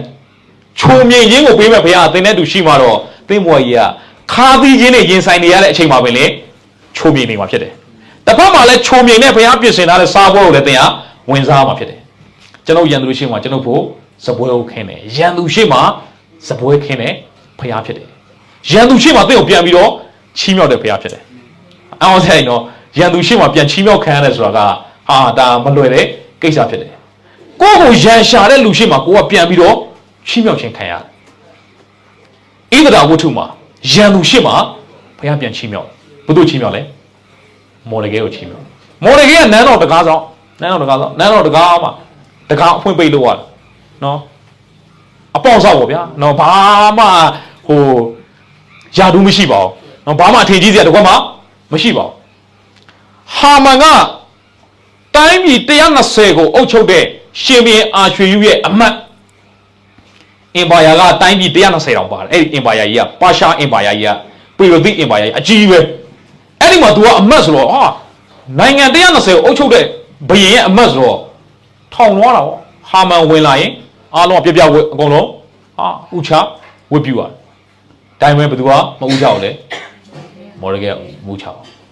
အဲ့ဒီဧဒရာဝတ္ထုကဖျားဆိုတဲ့စကားလုံးတစ်လုံးမှမပေါ့ထူးဆန်းနော်ဧဒရာဝတ္ထုပြန်ဖတ်ကြည့်ဖျားဆိုတဲ့စကားလုံးတစ်လုံးမှမပေါ့ဘာလို့ဖျားဆိုတဲ့စကားလုံးကိုဧဒရာဝတ္ထုမှာမထည့်လဲဆိုရင်ဧဒရာဝတ္ထုကပုရဆိုတဲ့ပွဲမှာဂျူးတွေရဲ့ပုရဆိုတဲ့ပွဲမှာဖတ်ရရတဲ့ကျမ်းဆောင်ဖြစ်တယ်ပုရပွဲကသူတို့စပည့်မူးအောင်တောက်ပြီးတော့ပျော်ပွဲရှင်ပွဲပေါ့အဲ့ဒီပျော်ပွဲရှင်ပွဲမှာစပည့်တောက်ပြီးတော့ဖတ်ရတဲ့အတွက်ကြောင့်ဖျားကိုထိန်ဒါမယိုသေးမလေးစားရကြမယ်ဒါကြောင့်မို့ဖျားကိုတိတ်တံမိုးထားကြောင်းဖျားဆိုတဲ့စကားလုံးဖြောက်ထားလိုက်တယ်ဖျားဆိုတဲ့စကားလုံးနဲ့ထပ်တူပြုရေးထားတဲ့စကားလုံးတစ်လုံးပါတယ်အဲ့ဒီဣဒရာဝတ္ထုထဲမှာဘယ်စကားလုံးလဲဆိုတော့ယူဒဆိုတဲ့စကားလုံးဖြစ်တယ်ယူဒဆိုတဲ့စကားလုံးကိုဖျားဆိုတဲ့စကားလုံးနဲ့ထပ်တူပြုပြီးတော့ရေးထားတယ်အဲ့ဒီမော်ဒကဲဒီတဲ့ယူဒလူမျိုးဖြစ်တော့ကြောင်းဒါဆိုသိပြီဖျားလူမျိုးဖြစ်တော့ကြောင်းဖျားကိုယုံကြည်တဲ့သူဖြစ်တော့ကြောင်းသူကဖျားမကြိုက်တဲ့ရပါတခုမှမလုပ်တကယ်ဆိုရင်သူကတာဝန်ရှိရနော်ဟိုကအမတ်လေဘာဖြစ်သူဘာလုပ်ရမလဲလေးစားပြီးတော့ဥညွှတ်ရမှာမလုပ်သေသွားမှာပေါ့သေရင်သေပါစေသေပေးပါစေအဲ့လိုလူစားမျိုးကြီးကွာနော်သူနေတဲ့နေရာဣသရေလတိုင်းမဟုတ်နော်သူများတိုင်းပြည်မှာသူများရဲ့စနစ်တိုင်းသူများရဲ့လှုပ်ထားတဲ့အတိုင်းနေရမှာလေဒါပေမဲ့လုံးဝတပြားမှမလျှော့ဖျားနဲ့ပတ်သက်လုံးဝဥမချနိုင်ဘူးသူ့မေးရမေးဘာလို့ဥမချလဲကျွန်တော်ယူဒလူမျိုးဖြစ်တယ်ကျွန်တော်ဒါမလုပ်ရဘူးဒါလေးခွင့်ပြုပါတကယ်ဆိုအဲ့လိုတောင်းဆိုပိုင်ဝင်မရှိဘူးသူကဝန်တန်းဟိုခိုင်းတဲ့တိုင်းမှာလောက်အောင်အဲ့ဒီမှာဟာမန်ဒေါသထွက်ပြီးတော့အဲ့ဒီမော်ဒကဲကဘာလူမျိုးလဲယူဒလူမျိုးပါပို့ဆိုးသွားတယ်ငကိုရဲဆိုယူဒလူမျိုးကိုမကြည့်ဘူးဘာကြောင့်လဲဣသရာဝတ္ထု အခန်းကြီး3ကိုဖတ်ကြည့်တဲ့အခါမှာအဲ့ဒီဟာမန်ဒီတဲ့အာဂတ်အမျိုးကနေဆင်းလာတယ်ကျမ်းစာပြောတယ်အာဂတ်အမျိုးဆိုတာကျွန်တော်ကျမ်းစာထဲမှာတနေရာတွေ့ဘူးလေဘာမှတွေ့ဘူးလေသလားဓမ္မရာဆိုရင်ပထမဆုံးအခန်းကြီး15မှာရှောလူရှင်ဘုရင်ကိုဘုရားသခင်ကအာမလတ်လူမျိုးတွေကိုရှင်းရှင်းဖြတ်စည်းပါလို့တော့စီခိုင်းတယ်ရှောလူကရှင်းရှင်းမဖြတ်စည်းဘူးကောင်းတဲ့တိုးတွေနွားတွေသူယူလာတယ်တချို့လည်းလွတ်သွားတယ်အဲ့ဒီမှာအားလုံးမသိဘူးရှင်ဘုရင်အာဂတ်ကိုတဲ့အရှင်ဖမ်းလာအဲ့ရှင်ဘုရင်နာမည်ကိုခေါ်လဲအာဂတ်လို့ခေါ်တယ်ဒါကြောင့်အာမလတ်လူမျိုးရှင်းရှင်းမဖြတ်စည်းတဲ့အခါမှာပြဿနာဟိုးမိကိုကြွချောင်းတော့ဧဒရာဝတ္ထုတွေရောက်သွားတယ်အဲ့ဒီအာဂတ်အမျိုးတွေကနေပြီးတော့ဘယ်သူဆင်းလာလဲဟာမန်ဆင်းလာဟာမန်အညိုးထားတာငါတို့အမျိုးတွေကိုယူဒာတွေကဘာလို့ထားလဲတတ်ထားတာယူဒာတွေတွေ့မယ်သူမောင်းတဲ့မော်လဂေရဲ့ယူဒာအမျိုးလည်းဖြစ်ရောပိုးလောင်ကြိုက်သေးတာဘေဒင်သွားမွေးလိုက်သူကဘေဒင်သွားမွေးတော့ဒွာဒသမလဆယ်ရက်နေ့မှာဘာလို့ပါဗျတိုင်အကောင်းဆုံးပဲဘေဒင်ကဟောလိုက်ကောင်းပြီအဲ့ဒီနေ့မှာတတ်ဘယင်းကိုသွားပြောအရှင်မင်းကြီးတဲ့အရှင်မင်းကြီးအုပ်ချုပ်တဲ့ဒီအင်ပါယာမှာလူမျိုးတစ်မျိုးရှိတယ်ဘာအကျိုးမပေးဘူးတဲ့ဒုက္ခပေးတဲ့လူမျိုးအဲ့လူမျိုးရှင်းပြရင်ကောင်းတယ်တဲ့သူတို့ရှင်းပြပြီးတော့ကျွန်တော်အခွန်ပန်းတာဆက်မယ်မင်းကြိုက်တာလှုပ်ဆိုပြီးတော့ရှင်မင်းကတသိမ့်နှိပ်ပေးလိုက်ရှင်မင်းအမိန့်တော်အဲ့ဒီနေ့မှာယူဒလူမျိုးအားလုံးကိုတတ်စေအဲ့ဒီတည်းကမော်ဒကဲစီရောက်တော့မော်ဒကဲအေးဒရာပြောတယ်အေးဒရာငါတို့ဒီမှာဒုက္ခရောက်ပြီမင်းဘယင်ဝင်ပြောပါငါတို့တစ်မျိုးလုံးသိတော့မယ်အေးဒရာဘာပြန်ပြောလဲဆိုရှင်မင်းနန်းတော်ဆိုတာဝင်ကျင်တိုင်းဝင်ထွက်ကျင်တိုင်းထွက်လို့မရဘူးတဲ့ရှင်မင်းကအခေါ်ဆင်းမှဝင်ရတာမိဖုရားဆိုတာ तू မခေါ်ပဲလာရင်အဲ့ဒါသိတယ်မယ်တဲ့ရှင်မင်းကစိတ်တော်နဲ့တွေ့လို့ယာသလန်တန်ကမ်းမသာလဲအဲ့ဒါ तू ကစကားပြောဝင်ရတာအဲ့လိုပြန်ပြောတော့မော်ဒကဲကစိတ်ဆိုးတယ်အေးဒရာတဲ့မင်းတို့ဘုရားသခင်ကအဲ့ဒီမိဖုရားနေရာပေးထားတယ်ဆိုတာနော်တဲ့မင်းဇိမ်ခံပြီးတော့မင်းလှပပလေးနေပြီးတော့ကောင်းကောင်းစားပြီးတော့အဲ့ဒီနန်းတော်မှာနေဖို့ဇိမ်ခံဖို့ဘုရားပေးထားတာမဟုတ်ဘူးဘုရားအမှုတော်ကိုဆောင်ဖို့ပေးထားတာဒီနေ့ကျွန်တော်တို့ဘုရားသခင်ပေးထားတဲ့စီးစိမ်ဘုရားပေးထားတဲ့ယာတုဘုရားပေးထားတဲ့အစွမ်းစားကဘုရားအတွက်ပါပဲဇိမ်ခံဖို့လောကကြီးထဲမှာအေးဆေးဆေးတောက်နေဖို့မဟုတ်ဘုရားအတွက်ပဲဧဒရာတဲ့တလောက်များတဲ့မိမပြူတွေကမင်းကိုမိဖုရားအဖြစ်ဘုရားရွေးကောက်ထားတယ်ဆိုတာကဘုရားမှုတော်ဆောင်ဖို့နော်အေးမင်းမဆောင်ခြင်းဘူးလားတဲ့ရတယ်တဲ့ဘုရားသခင်အခြားတရားကိုသုံးနိုင်မယ်ငါတို့အမျိုးတွေအားလုံးသိရင်လဲမင်းလည်းမလွတ်ဘူးနော်မင်းလည်းယူဒာအမျိုးပဲဟာအဲ့ဒါမှထိတယ်အဲ့စကလုံးကထိတဲ့အခါမှာဧဒရာကျမဝင်မယ်အစာချောင်ဆူတောင်းကြတော့ဘုရင်နန်းတော်တွေကိုသူဝင်တဲ့အခါမှာရှင်ဘုရင်ကပထမတော့ဟာတမျိုးဖြစ်သွားတာ။ तू မခေါ်ပဲလာတာကိုဒါသိတယ်မဲ့လေဒါပေမဲ့ရှင်ဘုရင်စိတ်နှလုံးနဲ့တွေ့တဲ့အခါမှာယာသလန်တန်ကမ်းတဲ့အခါမှာယာသလန်တန်ကိုထိတဲ့အခါမှာသူစကားပြောခွင့်ရဧဒရာမင်းဘာပြောမလဲဘာတောင်းကျင်လို့လဲရှင်မင်းကြီးစိတ်တော်နဲ့တွေ့ရင်ကျမအိမ်မှာတဲ့ညစာလာသုံးဆောင်ပါတယောက်လည်းမလာပါနဲ့တဲ့အဲ့ဒီဟာမန်မှာခေါ်လာခဲ့ပါဟာမန်သိတ်သဘောကျဘသူမှမခေါ်ဘူးမိဖုရားကသူနဲ့ရှင်ဘုရင်ကိုပဲခေါ်တယ်သူဘယ်တော့ဘုံကြီးလဲဟောရောက်တော့ဘုရင်ကပြောတော့ဧဒရာမင်းဘာတောင်းကျင်လဲတောင်းပါဧဒရာအရန်ပါနေတယ်အရှင်မကြီးတဲ့ဒီနေ့မတောင်းသေးဘူးတဲ့ကျမမနဲ့ပြန်ကြရင်လာခဲ့ပါတဲ့အဲ့ဒီကြမှာပဲကျမတောင်းမယ်ရှင်မကပြန်လာတော့ဧဒရာဘာတောင်းနေတာလဲစိတ်ထဲမှာ तू စဉ်းစားတယ်အိတ်မပြောစဉ်းစားရင်လည်းအိတ်မပြော तू အသက်ကိုတော့စွန့်ပြီးတော့နန်းတော်လာပြီးတော့ကိစ္စဘာများတောင်းကျင်လို့လဲအိတ်မပြောတဲ့ခါမှာ तू စရေးတော်ခေါ်ပြီးတော့မှတ်တမ်းဖတ်ခိုင်းတယ်နန်းတွင်းကဖြစ်ပျက်ခဲ့တဲ့မှတ်တမ်းတွေပြတ်ဖတ်စမ်းဖတ်ရင်ထဲမှာမှတ်တမ်းတစ်ခုမှာရှင်မင်းကိုလူနှစ်ယောက်ကလှုပ်ကြံဖို့တတ်ဖို့အဲ့ဒီလှုပ်ကြံမဲ့အစီအစဉ်ကိုမော်ဒကဲကကြိုသိပြီးတော့ကာကွယ်လိုက်တယ်ဟာရှင်မင်းကဖတ်ပြီးတော့နေအောင်နဲ့ဒါငါအသက်ကိုကယ်ခဲ့တဲ့ကိစ္စပဲတဲ့အဲ့ဒီမှတ်တမ်းထဲမှာတဲ့အဲ့ဒီမော်ဒကဲဆိုတဲ့လူကိုတဲ့အဲ့မော်ဒကဲကယူဒလူမျိုးအဲ့ဒီလူကိုတဲ့ဘာစုတွေချပြီးွားကြီးဘာစုမှမချသေးဘူးဒါပဲဖြစ်မလဲတဲ့စုချတဲ့နောက်အဲ့ဒီအဖြစ်ပြက်ကြီးကကြာပြီနော်ဒီဖြစ်မှာစဉ်းစားကြည့်မော်ဒကဲကရှင်မင်းကိုဘာလုပ်ပြီးသွားလဲကူညီပြီးသွားပြီရှင်မင်းကဘာစုမှမချဘူးတကယ်တမ်းဆိုရင် तू စုသွားလို့ချင်းဧဒရာတဆင့်ရှင်မင်းကိုလည်းပြောလိုက်ပါဦးအဲ့ဒီမြေကငါကူညီထားတာမှတ်တမ်းလေးပါပြန်ဖတ်ကြည့်အောင်နည်းနည်းပါစုလေးပါလေးပေးဖို့ဘာလဲမေ့လေလားမသိဘူး तू စုကိုမျောလင်းခဲ့ तू ဘာလုပ်လဲတောင်းလို့ရတယ်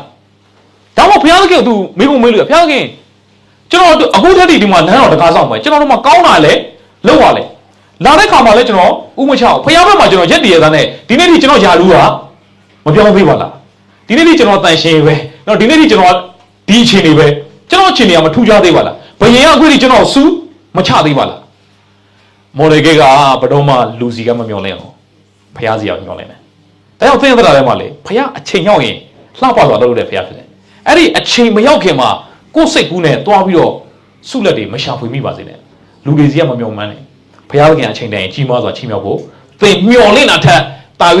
ကြီးမားတဲ့အကြံစီဖျားစီမှာရှိတယ်အဲ့ဒီညမှာဘယင်ကမှတ်တမ်းဖတ်မိတဲ့အခါမှာမော်ဒယ်ကရဲ့အကြောင်းဖတ်မိတဲ့အခါမော်ဒယ်ကကိုဆုချဖို့ဘယင်ကပြင်ဆင်ခဲ့တယ်စဉ်းစားကြည့်တော့အကယ်၍မော်ဒယ်ကကိုသာဆုချပြီးသွားပြီဆိုရင်ဘယင်ဘာမှစိတ်ဝင်စားမှာမဟုတ်တော့အဲ့ဒီယူဒမျိုးလည်းစိတ်ဝင်စားတော့ဒါပြီးသွားပြီပဲဆုမချရသေးတဲ့အကြောင်းရင်းကဘယင်စိတ်ဝင်စားစရာအကြောင်းတစ်ခုဖြစ်သွားခဲ့တယ်ဘယင်ရဲ့အာယုံကအဲ့ဒီယူဒမျိုးတွေမှာရောက်သွားတယ်အဲ့ဒါကဧသရာပြောမဲ့စကားတော့လုံးဝအထောက်အကူဖြစ်သွားတယ်ဖခင်ကတော့ plan နေရတော့အကြံစီရအကြီးပဲဖခင်ပြင်ထားတာကျွန်တော်မမြင်မိဘူးအဲ့ဒီအကွက်တွေကိုကျွန်တော်မမြင်မိဘူးတော့ဖခင်သခင်ပြင်ဆင်ထားရတယ်ဟာတကယ်အကြီးမားတယ်ကျမ်းစာအဲ့လိုဖတ်ကြည့်လေဟာသိစိတ်ဝင်စားဖို့ကောင်းတယ်ဖခင်လှုပ်တဲ့အလုပ်တွေမြုပ်ကွက်တွေအများကြီးပဲကျမ်းစာထဲမှာဖခင်ပြောခြင်းနေရတယ်ဘယင်ကနန်းတော်အပြင်မှာဘသူရှိလဲတဲ့ဖြစ်ချင်တော့အဲ့နန်းတော်မှာဘသူရောက်နေလဲဆိုတော့ဟာမန်ကရောက်တိုင်လာလောက်ထားတာတိုင်လေဆွဲတိုင်ဘသူတတ်ဖို့လဲမော်ဒယ်ကကိုတတ်ဖို့တေးချစနစ်ကြပြင်ဆင်ထားလားရန်သူကမော်ဒယ်ကကိုတတ်မယ်နန်းတော်ပြောအောင်သူရှိလေဟာမန်အဲ့ဟာတော်ပဲဟာမန်ငါမျိုးတခုမေးချင်တော့ငါ့ကိုကွာဂျေစုပြုတဲ့သူငါ့ကိုချီးမြှောက်တဲ့သူငါဘယ်လိုများပြန်ပြီးတော့ဂျေစုတုံ့ပြန်တဲ့လဲဟာမန်ဒါဘယင်ကတော့ငါ့ကိုဘာလုပ်နေရလဲပြောနေတာဖြစ်မယ်ဒါဘာလို့ဘယင်ကိုဂျေစုပြုတယ်မှာ तू ပဲရှိတာပေါ့ဒါငါ့ကိုချီးမြှောက်ဖို့ဖြစ်မယ်စိတ်ထဲမှာ तू အဲ့လိုထင်တယ်အရှင်မင်းကြီးတဲ့အရှင်မင်းကြီးကိုဂျေစုပြုတဲ့သူတဲ့အရှင်မင်းကြီးရဲ့ဝိယုံကိုပေးဝတ်ပါအရှင်မင်းကြီးစီးတဲ့မြင်းကိုပေးစီးပါပြီးရင်တဲ့သူ့ကိုမြို့တစ်ပတ်ပတ်ပေးရမယ်ဗဇက်ကနေလည်းအော်ရမယ်ဒါရှင်ဘရင်ချီးမြှောက်တဲ့သူပဲလို့ဗဇက်ကနေအော်ရမယ်အဲ့ဒီလိုချီးမြှောက်လိုက်ပါအဲ့ဒါဆိုရင်ပို့ပြီးတော့အကျိုးရှိပါတယ်ဟာတိတ်ကောင်းတဲ့ကြံမယ်တဲ့ဟာမန်တဲ့မင်းပြောတဲ့တိုင်းနဲ့မင်းအဲ့ဒီမော်ဒယ်ကဲဆိုတဲ့လူရှိတယ်တဲ့နန်းတော်တကားဆောင်နဲ့ယူဒမျိုးတဲ့မင်းအဲ့ဒါဘာလုပ်ပေးလိုက်လဲသူ့ကိုအိတ်တိုင်းလုပ်ပေးလိုက်ဟာတိတ်စိတ်ဆိုတော့ဟာမန်သူတက်ချင်လို့တကူးတကတိုင်ကိုသေချာပြင်ဆင်ထားတာသူအင်မတန်မှဒေါသထွက်တဲ့လူတမျိုးလုံးကိုတတ်ဖို့ပြင်ဆင်ထားတဲ့လူကိုအခုသူဘာပြန်လုပ်ရလဲပြန်ချီးမြှောက်တယ်မင်းကိုဆွဲဒီလူကရှင်မင်းချီးမြှောက်တဲ့လူပါဒီလူကရှင်မင်းချီးမြှောက်တဲ့လူပါတလန်းဝေတလန်းထွက်တော့သူ့မျက်နှာကျွန်တော်ကြည့်နေတယ်မျက်နှာတော်တော်ပြက်နေပါသလားမျက်နှာပြက်ပြီးတော့ဒီလူကရှင်မင်းချီးမြှောက်တဲ့လူပါအဲ့ဒါရန်သူရှေ့မှာစပွဲခင်းတယ်ရန်သူရှေ့မှာဘာလို့လဲချီးမြှောက်ခြင်းခံရဘုရားသခင်ချီးမြှောက်လေရန်သူရှေ့မှာချီးမြှောက်လာကိုမနစ်တက်ချင်တဲ့လူကကိုပြန်တတ်မဲ့လူကိုပြန်ပြီးတော့ဒါရှင်မင်းချီးမြှောက်တဲ့လူပါအော်ရတယ်စိတ်တွေညစ်တာတနေ့ကိုမပြောဘူးဟာမင်းကတနေ့ကို तू ပြန်လာ तू တတ်ချင်တဲ့လူ तू ပြန်ချီးမြှောက်ဘုရားသခင်ကမော်ဒယ်ကဲကိုသူ့ကိုတတ်မဲ့လူရှေ့မှာ तू ပြန်ချီးမြှောက်လိုက်အံ့ဩစရာဘုရားလုပ်တဲ့ຢာတွေကတောင်ဘုရားသခင်အကြံစီထဲမှာအသက်ရှင်ပါအခုတည်းချီးမြှောက်ခြင်းမလာသေးလဲဘာမှစိတ်မပူနဲ့လူတွေသင်ကိုဘာမှအကျိုးမပြုသေးဘူးလူတွေကသင်ကိုတလောက်ထိကောင်းလို့တာဒီကုမ္ပဏီမှာဒီလုပ်ငန်းမှာတလောက်ထိငါကောင်းလို့ငါ့ကိုဘာမှမလုပ်သေးပါလားလူတွေစီကမမျောလဲမှာနဲ့ဘုရားသခင်စီကပဲမျောလဲမှာအဲကြောင့်မို့ကျွန်တော်လူငယ်တယောက်ကကျွန်တော်ပြောတယ်ဆရာတဲ့လူတွေကဗျာစေတနာနဲ့မတတ်ပါဘူးအသိတော်မှာလှုပ်လဲဘာမှအကောင်မပြောဟိုမှာလှုပ်လဲအကောင်မပြောကျွန်တော်သူပြောတယ်ညီလေးလူတွေအတွက်အကောင်းဆုံးလုပ်ပေးပါကိုယ်ကောင်းသည်ဖြစ်စေဆိုးသည်ဖြစ်စေလူတွေအတွက်အကောင်းဆုံးလုပ်ပါဒါပေမဲ့အကောင်းဆုံးကိုတော့ဘယ်တော့မှလူတွေစီကပြန်မမျောလဲနဲ့လို့အကောင်းဆုံးတော့ဘုရားသခင်စီကပြောလိုက်ပါဒါကျွန်တော်ရဲ့ဆောင်ဖို့ပဲလူတွေအတွက်အကောင်းဆုံးလုပ်ပေးပါအကောင်းဆုံးကိုတော့ဘုရားသခင်စီကပဲမျောလင်းလိုက်မော်ဒယ်ကဲအဲ့လိုလူမျိုးသူအကောင်းဆုံးလုပ်တာလူတွေအတွက်ရှင်မင်းကိုသူအသက်ကယ်ပေးတာသူအကောင်းဆုံးလုပ်တာဒါပေမဲ့ဘယ်တော့မှရှင်မင်းစီကဆုလက်သူမမျောလင်းဘုရားသခင်စီကပဲမျောလင်းတယ်ဒါကြောင့်သူဘာမှပြောသူပြောလို့ရတာပေါ့မိဖုရားဧသရာတယောက်လုံးသူမွေးစားထားတာငယ်ကလေးကသူပြောခိုင်းရင်အသာလေးပြောလို့ရတာပေါ့သူအဲ့ဒါမမျောဘူးပေါ့ဘုရားသခင်စီကပဲသူမျောကိုတယ်ဒါကြောင့်ဘုရားသခင်သူ့ကိုချီးမြှောက်တယ်ရန်သူရှိမှာအဲ့ဒီနေ့မှာဟာမန်စိတ်ပြက်လက်ပြက်နဲ့အိမ်ပြန်ဝေါတော့အဲ့ဒီတနေ့တာဖြစ်ခဲ့တဲ့အကြောင်းသူ့ရဲ့မယားရဲ့သူ့ရဲ့ဆွေမျိုးတွေပညာရှိတွေသူကပြောပြငါကွာငါတတ်ချင်တဲ့လူအခုငါပြန်ပြီးတော့ဘာလုပ်ရလဲချီးမြှောက်ခဲ့ရတယ်စိတ်ပြက်လက်ပြက်နဲ့ပြောသူ့မိသားစုကသူ့ကိုပြန်ခွန်အားပေးတယ်တဲ့ကိုတော့ရှုံးစားရှိတဲ့အဲ့ဒီမော်ဒယ်ကဲကယူဒလူမျိုးမှန်ရင်တဲ့ကိုတော့သူ့ကိုဘယ်တော့မှမနိုင်ဘူးတဲ့ဟာဒီမှာတနေ့ကိုနော်စိတ်ဒုက္ခရောက်ပါဆိုသူ့မိသားစုကလည်းသူ့ဘာလို့လဲရှုံးပါလေအဲ့ဒါဆက်ရှုံးပါလေနော်ဆက်ပြီးတော့အဲ့လိုဒုက္ခကြုံပါလေဟာအားပေးချက်ကြီးရတယ်နော်ဧဒရာဝုဒ္ဓတခါလုံးကီးပွိုင်းကအဲ့ဒီစကလုံးမှာကိုတော့ရှုံးစားရှိတဲ့ အဲ့ဒီမော်ဒဂဲဆိုတဲ့လူကယူဒအမျိုးသားမှန်ရင်တဲ့ကိုတော့သူ့ကိုဘတော်မှမနိုင်ဘူးယူဒအမျိုးမှန်ရင်ဆိုတဲ့စကားလုံးသုံးတာလေအာဗြဟံကနေစင်သက်လို့ဂျူးလူမျိုးဖြစ်လို့ယူဒလူမျိုးအမှန်မဟုတ်ပါဘူးယူဒလူမျိုးအမှန်ဆိုတာကဖျားသခင်နဲ့ဆက်နွယ်တဲ့သူဖြစ်တယ်ဖျားကိုယုံကြည်တဲ့သူအသွေးသားအဖြစ်မှန်တာကိုယူဒလူအမှန်လို့မခေါ်ပါဘူးတဲ့ယောမဩဇာခန်းကြီး2မှာနော်ဒီတမန်ကျမ်းစာပြန်ရှင်းတယ်အသွေးသားအဖြစ်မျိုးရိုးအဖြစ်ယူဒလူဖြစ်တာကိုယူဒလူအမှန်လို့မခေါ်ဘူးတဲ့နှလုံးသားထဲမှာအရေးပြားလိချင်းမြင်လာကိုခံပြီးတော့သခင်ယေရှုကိုယုံကြည်တဲ့သူကလည်းယူဒလူအမှန်ဖြစ်တယ်ယူဒလူမှကျွန်တော်တို့ဖြစ်တယ်ယုံကြည်ခြင်းအဖြစ်ဖြစ်တယ်သခင်ယေရှုကိုယုံတဲ့အခါမှာကျွန်တော်ယူဒလူအစစ်မှန်ဖြစ်တယ်ယူဒလူအမှန်သာဖြစ်ရင်ဘယ်သူမှမနိုင်ဘူးတဲ့ဘယ်သူမှမနိုင်ကျွန်တော်ဘယ်ရာကမှအနိုင်လို့မရဘူးနိုင်ငံရေးလူမှုရေးစီးပွားရေးဘယ်အခြေအနေကမှကျွန်တော်တို့အနိုင်လို့မရအဲ့ခါသီးခြင်းအခြေအနေတွေကကျွန်တော်တို့ကိုမနိုင်ဘူးတဲ့ကျွန်တော်တို့ကအဲ့ဒီຢာတွေကိုပဲမလုပ်ရမှာလဲအနိုင်ရတော်သူဖြစ်တယ်အောင်မြင်တော်သူဖြစ်တယ်ဟာအံ့ဩစရာကြီးနော်အဲ့ဒါကတခြားလူပြောတာမဟုတ်ဘူးအဲ့ဒီဟာမန်ရဲ့အဆွေမျိုးတွေနဲ့ပညာရှိတွေကပြောတာဖြစ်တယ်ဟိုတခြားလူကပြောရင်လက်ခံတယ်ဗျာသူ့ဆွေမျိုးချမ်းတွေကသူ့ကိုပြန်ပြောတာမနိုင်ဘူးတော့လေအဲ့ဒါသွားမလုံးနဲ့တဲ့မသွားမထိနဲ့ယူဒလူမှန်ရင်တော့အဲ့ဒါပြောတော့မရှိတဲ့မိမဆိုးကလားဟိုမှာတဲ့ဣသရာစောင့်နေပြီတဲ့ဘယင်နဲ့တဲ့ဟိုကထမင်းစားဖို့ဟာလာခေါ်စိတ်မပါလက်မပါနဲ့သူတော့ဟိုလဲရောက်ဣသရာအဲ့မှာပြောပါလေအရှင်မင်းကြီးတဲ့ကျမအမျိုးတက်ခံဟာမင်းမျိုးကပါမျိုးတဲ့ယူဒမျိုးဟာယူဒမျိုးမှမသိဘူးဣသရာဘယ်သူတက်ပါလဲငါမိဖုရားအမျိုးဘယ်သူတက်ပါအဲ့ဒီဟာမန်ဘောဟာတော့လည်းညှို့ထိုးပြတော့ရှင်ဝင်းကဒေါ်ကထွက်လာငါမိဖုရားအမျိုးတက်ရကောင်းလို့ဒေါ်ကထွက်တော့ရှင်မြတ်ခဏထထွက်သွားတာထွက်သွားတဲ့အချိန်မှာဟာမန်မိဖုရားကိုတောင်းပန်တာခြေထောက်ဖက်ပြီးတော့တောင်းပန်တာအဲ့ဒီပုံစံဖြစ်တယ်ရှင်မင်းကပြန်လဲဝင်လာတော့သူ့မိဖုရားကိုဟာမန်ကမကောင်းကြံမဲ့ပုံစံပေါက်ပေါက်ဒီကောင်ငါမိဖုရားကွာဒီလိုမျိုးလောက်အောင်ချက်ချင်းအဲ့ဒီလဲဆွဲရလဲအစင်းနဲ့တိုင်ရလဲအစင်းနဲ့ချက်ချင်းတက်ပလာရင်ကောင်နော်သူလှုပ်တဲ့တိုင်မှာသူချက်ချင်းပြန်သေးသွားတယ်ဆုံးရှုံးသွားတယ်နော်ကျွန်တော်တို့အဲ့ဒီနန်းတော်တကားမှာရှိနေတဲ့မော်ဒကဲကတော့ဘာရာထူးမှမတက်ဘူးနော်သူလည်းစဉ်းစားတယ်ဘုရားသခင်ဘုရားလူမဟုတ်တဲ့လူကြတော့ကျန်ချီးမြှောက်လိုက်တာ120တော့တိုင်းပြီးအစိုးရတဲ့အမတ်သူလာရင်လူတွေကဥညွှတ်ရတယ်ပြုတ်သွားကျွန်တော်ဖျားသားကြတော့နန်းတော်တကားဆောင်မှာတကားဖွင့်ပေးတကားပြန်ပိတ်တခါလေရကြောလို့ဖြစ်တယ်မလားနော်ဟာဖျားသခင်ကျွန်တော်လည်းဖြစ်ဘူးတယ်ကျန်းသာတင်တဲ့တော့ပတ်စံမရှိနော်ကော်ဖီပလိန်လေးတစ်ခွက်နော်အင်းဦးလေးသွားရင်ပတ်စံမရှိဘူးဗျာနော်ကော်ဖီပလိန်လေးတစ်ခွက်ထမင်းမစားရဘူးလမ်းစိကုန်ပါဆိုလို့ကော်ဖီလေးတစ်ခွက်တော့ရေနွေးချမ်းလေးတော့ဘေးနားမှာတော့လောကသားတွေကခောက်ဆွဲကြောကြာတန်းကြောကုန်းပေါင်ကြီးကြောဟာဆွဲနေတာဘုရားသခင်ဘယ်လိုလုပ်လဲကြည့်အောင်လေးကိုတော့မြင်မကောင်းလေနော်ဒါကြီးကအရင်ကွာတော့ကျွန်တော်ကော်ဖီပလိန်တစ်ခွက်နဲ့ဟိုမှာအကြီးကျယ်ဆိုနေဘုရားသခင်ကြောကျင်းစကားပြောတယ်အဲ့ဒါငါပြင်ပေးတဲ့အခြေအနေတွေမင်းအဲ့ဒါအဲ့အခြေအနေတွေကိုမကြည့်နဲ့ဘုရားသခင်အဲ့ဒီခါသီးချင်းအခြေအနေတွေဘာလို့ခိုင်းလဲဖြတ်တန်းခိုင်းတာအဲ့ဒီခါသီးချင်းအခြေအနေတွေမှာဘုရားသခင်သင်ပေးမဲ့အရာရှိတယ်အဲ့ဒါကိုသင်ယူတတ်ဖို့ပဲဖြစ်တယ်အဲ့ဒီအခြေအနေကိုကျွန်တော်နားလည်သွားတယ်အဲ့မော်ဒကဲလဲသူပြောပါပဲကိုတော့ဘယ်လိုလဲဟာမင်းကြတော့ဟိုမှာကြီးအောင်ချီးမြှောက်မှာကျွန်တော်ကြတော့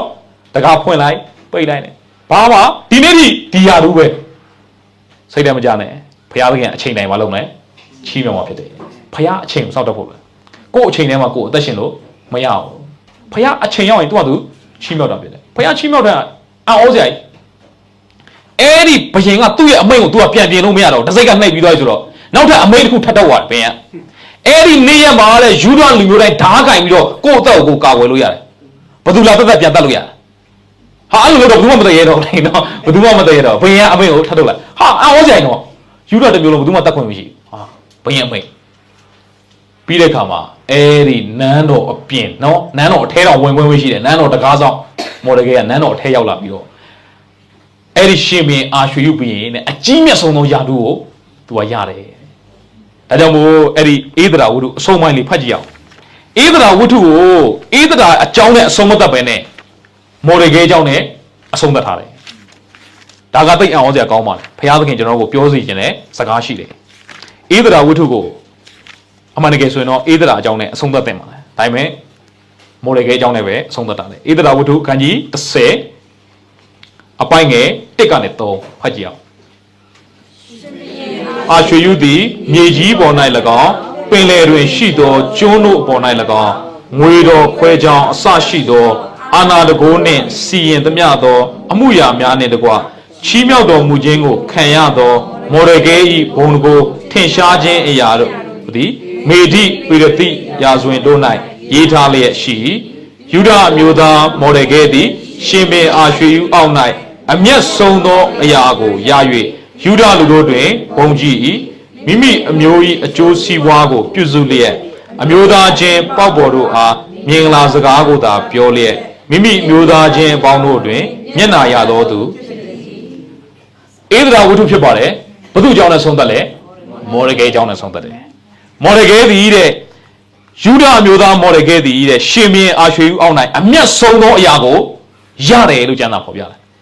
နန်းတော်အပြင်မှာပဲနေတဲ့လူကနန်းတော်အထဲရောက်လာရုံမကဘူးအကြီးဆုံးဖြစ်သွားတယ်အင်ပါယာတစ်ခုလုံးမှာသူကအကြီးဆုံးဖြစ်သွားတယ်အဲ့ဒါဖခင်ရဲ့ချီးမြှောက်ခြင်းဖြစ်တယ်ဘုရင်ကဒီလူပုဂ္ဂိုလ်ဘာလို့တလောက်ထိတော့ချီးမြှောက်စရာအကြောင်းရှိတယ်သူ့ကိုစုလေးဟလာပတ်စံလေးပါလေးပေးလိုက်ပြီးပြီပေါ့မဟုတ်ဘူးနော်တတိုင်းပြည်လုံးရဲ့အကြီးမြတ်ဆုံးရာသူပေးရတဲ့ထိအောင်ချီးမြှောက်ခြင်းအခွင့်ကိုဖခင်ကပြင်ဆင်ပေးခဲ့တယ်အဲ့ဒါဘာကြောင့်လဲဆိုလူကိုမမျှော်လင့်လို့ပဲဖြစ်တယ်ဖခင်ကိုမျှော်လင့်လို့ဖြစ်တယ်ဖခင်ကိုမျှော်လင့်တဲ့အခါမှာဖခင်အချိန်နဲ့အခါမှာကြီးမြတ်စွာချီးမြှောက်တာဖြစ်တယ်အကယ်၍သာသူကရှင်ဘုရင်စီကလက်ဆောင်မရလို့စုမရလို့တွားပြုံးမိခဲ့ရင်ရှင်ဘုရင်ကပေးကောင်းပေးမှာပါဒါပေမဲ့ဧဒရာပြောမဲ့စကားအကြောင်းအရာကပေါ့သွားပြီးတော့နော်ဒီဖခင်သခင်လုံးမဲ့နမိတ်လက္ခဏာဖြစ်ချင်မှဖြစ်မှာဖြစ်တော့တယ်ဒါပေမဲ့ဖခင်သခင်ကိုသူပဲမျှော်လင့်တယ်လူတွေစီမှာသူမမျှော်လင့်ဘူးဘလောက်ပဲခါသီးနေပါစေသူများတွေကကောင်းစားလို့ကိုတော့ကျွန်တော်ကြောက်တော့ဘာဖြစ်တာလဲနော်သူမိကုန်းထုတ်ကောင်းထုတ်လို့ရပါတယ်ဒါပေမဲ့ဖခင်ရဲ့အချိန်ဆိုတာရှိပါတယ်ဘယ်အချိန်တွေမှဖြစ်ဖြစ်ဖခင်သားသမီးကအကြီးမြတ်ဆုံးပဲဖြစ်တယ်နန်းတော်တကားဆောင်ဖြစ်နေလေတကယ်အကြီးမြတ်ဆုံးပဲဖြစ်တယ်ယာဒူးအချိန်တွေလုပ်နေတဲ့အလုပ်ငန်းမဆိုင်ပါဘူးသင်ကဘာပဲလုပ်နေသင်ကအကြီးမြတ်ဆုံးဖခင်ရဲ့သားသမီးဖြစ်တယ်အဲ့ဒီအရာကိုခံတက်ပြီးတော့ဖခင်သခင်နဲ့အဆက်ရှိမယ်ဆိုရင်ဖခင်သခင်ကိုပဲမျှော်လင့်မယ်ဆိုရင်လူတွေမထင်ထားတော့တဲ့အထိချီးမြှောက်ခြင်းကိုခံစားရမှာဖြစ်တယ်ဒါကြောင့်မို့ကျွန်တော်ဘဝတက်တာထဲမှာလေကျွန်တော်ဒီကြောင်းကိုဖတ်တဲ့အခါမှာဖခင်သခင်ကဘတော်မှဘဝအသက်တာကိုခါးသီးခြင်းနဲ့အဆုံးမသက်စေဘူးချုံမြင်ခြင်းနဲ့ပဲအဆုံးသက်စေတယ်ဖခင်ဖြစ်တယ်နော်ကျွန်တော်တို့ရူဒဝတ္ထုမှာရူဒအကြောင်းနဲ့အဆုံးမသက်ဘူးဘယ်သူကြောင့်လဲအဆုံးသက်လဲနောမီကြောင့်လည်းဆုံးသက်တယ်နောမီကသူ့ဘဝကြီးခါးသီးသွားလို့ငါ့ကိုမာရလို့ပဲခေါ်ပါတဲ့နောမီလို့မခေါ်ပါနဲ့တော့အဲ့လောက်ထိတော့ဖြစ်ခဲ့ဘူးလေဒါပေမဲ့နောက်ပိုင်းမှာသူသဘောပေါက်သွားတယ်ဖခင်သခင်ကဒီခါးသီးခြင်းအခြေအနေထဲမှာပင်လေအလုံးလုံးနေတဲ့ဖခင်ဖြစ်တယ်သူမှန်တာကိုဆက်လုပ်တယ်သူချွေးမကိုသူကူညီတယ်စိတ်နှလုံးကိုကောင်းစွာထားတယ်ဖခင်ကိုဆက်မျှော်လင့်တဲ့အခါမှာအဆုံးသတ်မှာဖခင်သခင်ကနောမီသည်တားယောက်ျားကိုရပြီလို့သူများတွေပြောတဲ့ဒီတိုင်အောင်သူ့ဘဝကိုချုံမြင်ခြင်းနဲ့ပဲအဆုံးသတ်စေတယ်ဆိုတွေ့ရတယ်အဲကြောင့်မို့ကျွန်တော်ဘဝတက်တာထဲမှာချုံမြင်ခြင်းဆိုတာကလေလောကအရာတွေရှိနေလို့ဟိုဟာရှိနေလို့တရားရှိလို့မဟုတ်ပါဘူးယာတို့တက်သွားလို့ဟိုဟာမရှိလို့မဟုတ်ပါဘူးမော်ဒကဲကကောင်းတာလုပ်ပေမဲ့ယာတို့မတက်ပါဘူးအဲ့ဒီတကားတော့ဘဝမှာပဲသူရှိနေတော့မှာပဲဒါပေမဲ့သူ့ဘဝသူသိတယ်ဖခင်သခင်ရှိခြင်းကငါ့ဘဝအတွက်ချုံမြင်ခြင်းပဲဒါကြောင့်မို့ဘဝအတွက်ချုံမြင်ခြင်းကဖခင်သခင်အတူရှိတော့ကြောင့်ဖြစ်တယ်ဣသရေလလူမျိုးတွေဟာအေရုံပင်လည်းခွဲလာပြီးအကြီးကျယ်ချီးမွမ်းတာ3ရက်ပဲခံတယ်ရေမရှိတဲ့ရက်လည်းရအောင်ဖခင်ကဘာလို့လဲညီတူအောင်ရေလဲတွေ့တော့တောက်မယ်အာရပါရတောက်ချလိုက်တာခါလိုက်တာမာရဆိုတဲ့ဟာကိုဖြတ်တန်းရတယ်အဲ့ဒီခါပြီးခြင်းတဲမှာပဲလေဘုရားကချုံမြင်ခြင်းကိုဖြစ်စေတယ်ဘုရားဖြစ်တယ်ခါပြီးတဲ့အချိန်ကိုဘုရားပြောင်းပလိုက်တယ်အပေပင်ကိုတွေ့တဲ့အခါမှာရေထဲကိုပြစ်ချတဲ့အခါမှာချုံမြင်သွားတယ်တကယ်တော့အဲ့ဒီခါပြီးခြင်းကိုဖြတ်ပြီးတိတ်မကြပါဘူးအေလိန်ဆိုတဲ့ရေတွင်း12တွင်းစွန်ပလုံးပင်80နဲ့ပြည့်တဲ့ရွာကိုအဲ့ဒီဟာကိုဘုရားသခင်ပေါ့ထားလေပြင်ဆင်ထားတာဖြစ်တယ်။ဒါဘုရားသခင်ပြင်ဆင်ပြီးသားပါ။ပေမင်းရိတ်လုံးမိုးတဲ့ဂျန်ဝင်ရဲ့တစ်ဖက်မှာစားပွဲကိုပြင်ဆင်ထားပြီးသားပါ။ဘုရားသခင်အကောင်းဆုံးသောຢာတွေကိုပြင်ဆင်ပြီးသားပါ။ဒါပေမဲ့ခါသီးခြင်းတွေကြုံလာတဲ့ခါမှာဘယ်တော့မှစိတ်ထဲမကြသွားနဲ့။ယောဂခံစားတဲ့ခါမှာဝေဒနာဖိစီးတဲ့ခါမှာအကျိုးတွေနဲ့ရင်ဆိုင်တဲ့ခါမှာပြဿနာတွေနဲ့ရင်ဆိုင်တဲ့ခါမှာဟာနိုင်ငံရေးလူမှုရေးစီးပွားကြောင့်လူတွေဒုက္ခပေးလို့ဘာတွေပဲကြုံပါစေဘယ်တော့မှဘဝကိုခါသီးမသွားနဲ့။အဲ့ဒီခါသီးခြင်းတွေထဲမှာချုံမြင်တဲ့ဘုရားအတူရှိနေတာဖြစ်တယ်အာမင်ဆွေဒီဇင်ဘာဆိုတာကအချိန်ကြီးကောင်းလို့ဆွေဒီဇင်ဘာမဟုတ်ပါဘူးဘာလို့ရှိလို့လဲသခင်ယေရှုရှိလို့ဆွေဒီဇင်ဘာလို့ခေါ်ရခြင်းဖြစ်တယ်ဘာဖြစ်လို့လဲဆိုတော့သခင်ယေရှုလာတဲ့အချိန်မှာနှစ်ယောက်ကလေးအကုန်သက်ခံခါသီးစရာကြီးပါတကယ်ဆိုအချိန်ကြီးကတော့ခါပါတယ်ဒါပေမဲ့သခင်ယေရှုရှိခြင်းက ဆွီဒီဇင်မှာအဖြစ်ပြောင်းသွားတယ်ဒါကြောင့်သင်ဘဝတက်တာလည်းမှာဘာမှမရှိနေပါသေးကိုတော့ရှိခြင်းကသင်ကိုချုံမြင်စေတာဖြစ်တယ်ဒါပေမဲ့အဲ့ဒီချုံမြင်ခြင်းကိုဖေးတဲ့ဖရားနဲ့ပဲကျွန်တော်ကဆက်အသက်ရှင်ဖို့ဖြစ်ပါတယ်ဘရောမစိတ်လည်းမကြနဲ့ဘရောမအားမငယ်နဲ့အခြေအနေကိုမကြည့်နဲ့အခြေအနေကဘလောက်ပဲခါပါစေဖရားသခင်အဲ့ဒီခါသိခြင်းနဲ့မှအဆုံးသတ်စေတယ်ဖရားမဟုတ်ချုံမြင်ခြင်းနဲ့ပဲအဆုံးသတ်စေတယ်ဖရားဖြစ်တယ်ခါသိခြင်းနဲ့ခံစားနေတဲ့ဂျားထဲမှာပဲလင်းချုံမြင်ခြင်းကိုပေးတယ်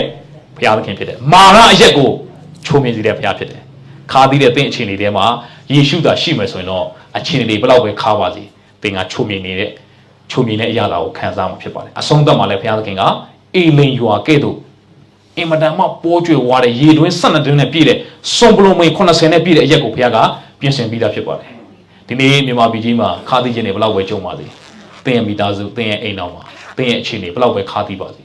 ဆက်ပြီးတော့မျှော်လင့်လိုက်ပါဒါကြောင့်မို့ကျွန်တော်ဘုရားတရားထဲမှာနော်ကျမ်းစာသင်တိုင်းသွားလိုက်မှာဟာအခက်အခဲတွေကြုံရတယ်အဲ့ဒီຢာတွေကတပ်တွေပြန်ဖြစ်လာအဲအကောင်အောက်မှာရေတစ်ခွက်တောက်ရတဲ့အရာတာနဲ့နေပူကျဲတဲ့အရာနေပြန်လာပြီးတော့ရေတစ်ခွက်ရောက်တောက်ရတဲ့အရာတာဘလုံးမတူပါဘူးခါးသီးခြင်းတွေကိုဘုရားဖြတ်တန်းခိုင်းတယ်ဆိုတာကခြုံမြင်ခြင်းအရာတာကိုတာ၍ခံစားတတ်စေဖို့ဖြစ်တယ်ဒါကြောင့်မို့သင်ဘဝတရားမှာကြီးသောပြဿနာကြုံပြီးဆိုရင်တော့ဘုရားကြီးကြီးမားမားလှုပ်တော့မယ်ဘုရားလက်တော်ကိုလည်းကြီးကြီးမားမားမြင်ရတော့မှာဖြစ်ပါတယ်မာရအရက်ကိုဘုရားဖြတ်တန်းခိုင်းတယ်ဆိုတာအေလိန်ရွာကိုပြင်ဆင်ထားလို့ဖြစ်ပါတယ်သင်မင်းရိတ်သွားမှုတဲ့ခြံဝါးဖြတ်တန်းခိုင်းတယ်ဆိုတာကတစ်ဖက်မှာစားပွဲကိုပြင်ဆင်ထားတော့ကြောင်းဖြစ်ပါတယ်ဒါကြောင့်ဘတော်မစိတ်ထဲမကြဝဲနဲ့ဘုရားသခင်ကိုအားကိုးခိုးလုံပြီးတော့ချိုမြင်ခြင်းကိုပေးတဲ့ဘုရားနဲ့အသက်ရှင်ဖို့ရတော့ဝေငှပါတယ်အားလုံးပေါ်မှာဘုရားရှင်ကောင်းကြီးပေးပါစေအာမင်ကျွန်တော်အားလုံးမတည့်ရပြီးတော့